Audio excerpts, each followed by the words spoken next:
pone po yun ang move ta algo crítico para ang salud.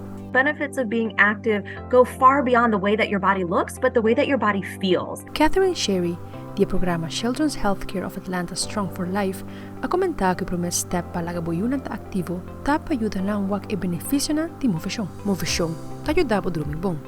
Bolotin más energía y sinti fuerte. Número 2, meseta algo fun. It is not about sending them to go run to be active, but being active with them, going on bike rides together as a family, taking walks, but make the walk fun. Número 4, hace uso de técnica na onda nam Mr. Keys de dos opción. And what that is giving the child the option between two choices. Hey, we're done with our phones today.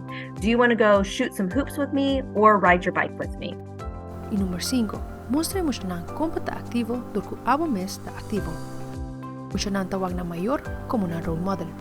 Being active and moving is a daily need. It is not something that should be earned or something that should be taken away. Y de Fabiola Angela Hernandez, Patria Noticia.